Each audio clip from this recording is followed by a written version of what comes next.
اگلا سوال علی بھائی یہ ہے کہ آپ اہل سنت کے ایک مفتی نے کہا ہے کہ شیعہ کا جنازہ نہ پڑھیں کیونکہ وہ حضرت عثمان رضی اللہ تعالیٰ عنہ سے بغض رکھتے ہیں، اور دلیل میں انہوں نے یہ ایک روایت بیان کی ہے کہ آپ صلی اللہ علیہ وآلہ وسلم نے ایک صحابی کا جنازہ نہیں پڑھایا تھا جو حضرت عثمان رضی اللہ تعالیٰ عنہ سے بغض رکھتا تھا۔ کیا یہ واقعہ ثابت ہے؟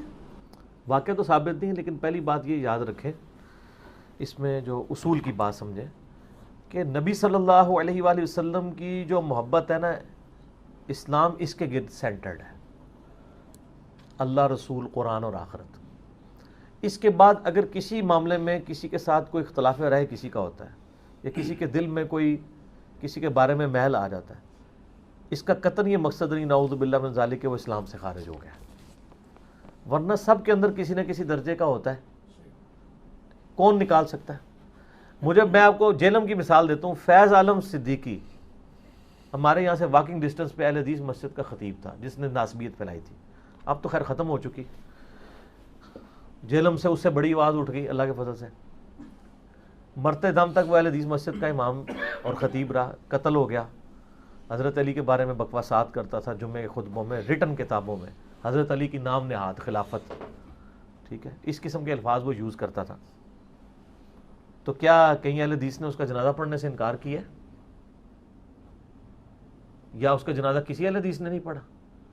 آج تک اون کر رہے ہیں وہ لال رومال والی پارٹی، سارے بھائی اس کے آج تک اس کے مضامین چھاپتے ہیں اپنے اس کے اندر۔ پہلی دفعہ شیخ زبیلی زئی صاحب رحمہ اللہ آئے ہیں جنہوں نے اعلان برات کیا ہے، اسی کی وجہ سے اب مجبوراً باقیوں کرنا پڑ رہا ہے، ورنہ اس سے پہلے کسی نے ہاتھ نہیں ڈالا اس کے اوپر، جس کو ہاتھ ڈالنا کہتے ہیں۔ تو یہ جو انہوں نے اس قسم کے معاملات بنائے ہوئے ہیں نا کہ فلاں کا جنازہ نہ پڑھیں، فلاں کا جنازہ، یہ تو سارے اس کو بھی چھوڑ دیں۔ آپ بریلوی علماء سے پوچھیں کیا دیوبندیوں کا جنازہ کو بریلوی پڑھ سکتا ہے؟ تو کیا دیوبندی جو ہے بغض عثمان رکھتے ہیں، بغض علی رکھتے ہیں، بغض ابوبکر رکھتے ہیں؟ نہیں، وہ ان کے فرقے سے اختلاف کرتے ہیں۔ یہ تو معاملے بڑی دور جا چکا ہے کہ سنی آپس میں ایک دوسرے کا جنازہ پڑھنے کے لیے تیار نہیں ہے۔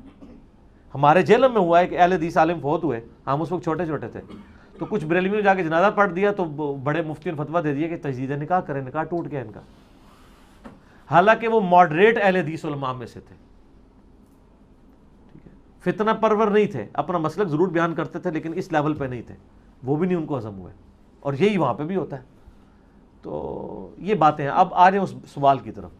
سیدنا عثمان غنی رضی اللہ تعالیٰ عنہ علیہ السلام کے اوپر میرا ایک کلپ بھی ہے، بغض عثمان ورسز بغض علی، اور ایک اور کلپ بھی ہے سیدنا عثمان رضی اللہ تعالیٰ عنہ سے متعلق 3 جھوٹ، جس میں نے حضرت عثمان کا دفاع بھی کیا۔ یہ روایت ترمذی کے اندر موجود ہے، اور امام ترمذی نے ساتھ ہی اس کے ساتھ لکھ دیا ہے، اس میں ایک ابن زیاد نام کا راوی، یہ ابن زیاد وہ والا نہیں ہے، ایک ابن زیاد نام کا راوی ہے جو کہ متروک ہے، جس کی حدیثیں محدثین نے ترک کر دی ہوئی ہیں، اور اس حدیث کو شیخ البانی بھی ضعیف کہتے ہیں، امام ترمذی خود لکھ کے اس کو ضعیف کہتے ہیں، شیخ زبیلی زئی صاحب بھی ضعیف کہتے ہیں۔ تو یہ روایتی جعلی ہے۔ پھر ہم ایک معصومانہ سے سوال کرتے ہیں کہ نبی علیہ السلام کے مبارک زمانے میں بغض عثمان رکھنے والا کون سا صحابی تھا؟ کوئی ایران فنڈڈ تھا صحابی؟ اس زمانے میں تو یہ تفریق شروع ہی نہیں ہوئی تھی۔ یہ روایت اصل میں آل امیہ نے گھڑی ہے باقاعدہ، کیونکہ اس حدیث میں شامی راوی بھی ہیں۔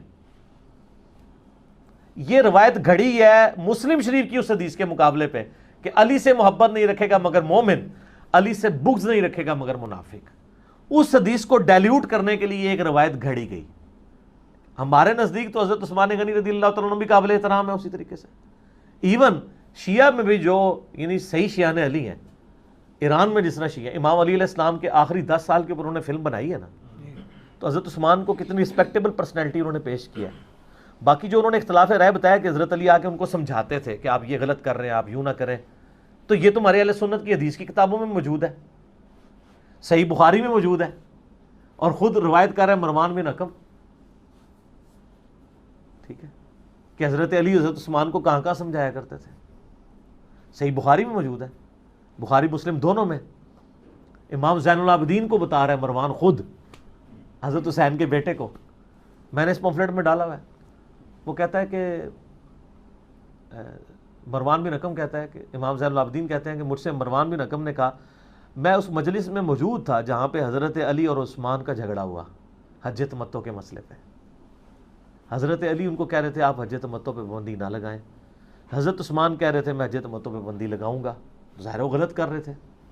حج تمتع تو سنت ہے. اور پھر دیکھ لیں امت نے پھر نہیں مانی نا ان کی بات. آج پوری امت حج تمتع کر دیا. تو حضرت علی نے جب دیکھا کہ حضرت عثمان اپنی بات پہ ڈٹے ہوئے ہیں تو پھر انہوں نے کہا میں حج اور عمرے کی اکٹھی نیت کرتا ہوں. میں کسی شخص کے کہنے پہ نبی کی سنت کو نہیں چھوڑ سکتا. حضرت علی تو پھر حضرت علی تھے نا. یہ حدیث بخاری مسلم دونوں میں ہے, لیکن یہ حدیث اہل حدیث نہیں بیان کرتے ہیں. اہل حدیث ترمذی والی روایت بیان کرتے ہیں کہ عبداللہ بن عمر سے کسی نے پوچھا کہ حج تمتع کے بارے میں, تو کہا کہ آپ کا باپ تو منع کرتا ہے. انہوں نے کہا میرے باپ پہ تو شریعت نازل نہیں ہوئی. اگر کسی مسئلے میں میرا باپ کوئی بات کرے, نبی علیہ السلام نے دوسری بات کی ہو, تو میرے باپ کی بات مانی جائے گی کہ نبی علیہ السلام کی؟ تو اس نے کہا نبی علیہ السلام کی. انہوں نے کہا کہ نبی علیہ السلام حج تمتع کرتے تھے, حکم دیا تھا, یعنی حج اور عمرے کو جمع کرنے کا, چاہے تمتع کی شکل میں ہو چاہے قران کی شکل میں, ایک سفر میں دونوں چیزیں. یہ ترمذی کی روایت تو بیان ہوتی ہے لیکن بخاری مسلم میں نہیں ہوتی, کیونکہ انہوں نے شہادت عثمان کے جعلی اسباب پبلک کو بتائے ہوئے ہیں.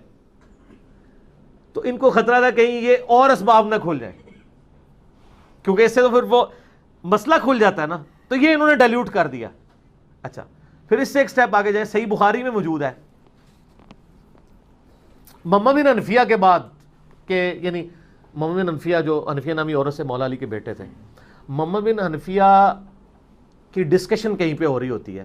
تو یعنی ان کو آ کے, یعنی یہ اس حدیث میں تو الفاظ نہیں لیکن اس کے اندر امپلائڈ ہے کہ کوئی ایسا واقعہ ہوا ہے کہ محمد بن حنفیہ کو کوئی آگے کہتا ہے کہ جی, یعنی وہ حضرت عثمان کے بارے میں غلط نازیبہ الفاظ بولتا ہے.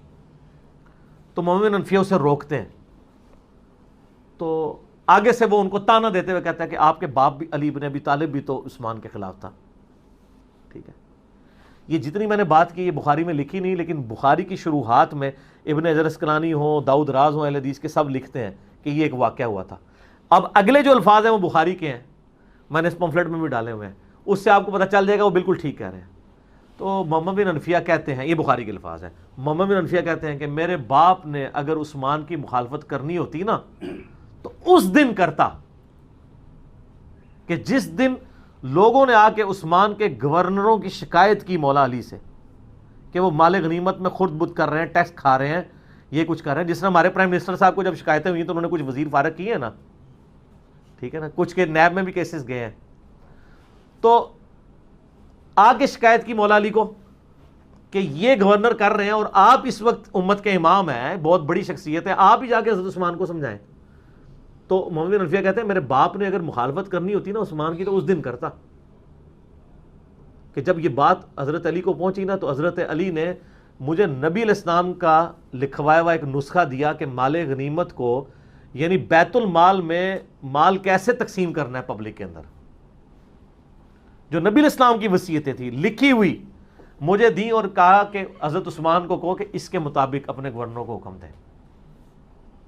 تو کہتے ہیں میں وہ خود لے کے نسخہ حضرت عثمان کے پاس پہنچا تو حضرت عثمان نے کہا یہ واپس لے جاؤ, مجھے اس کی کوئی حاجت نہیں, سے فلاں یعنی واپس لے جاؤ. تو حضرت محمد بن حنفیہ کہتے ہیں کہ یعنی یہ اتنی سخت بات تھی کہ حضرت علی نے اس کو بھی برداشت کر لیا, یار نبی کی بھیجی ہوئی کتاب کو واپس کر دے اور کہ مجھے کوئی ضرورت نہیں ہے.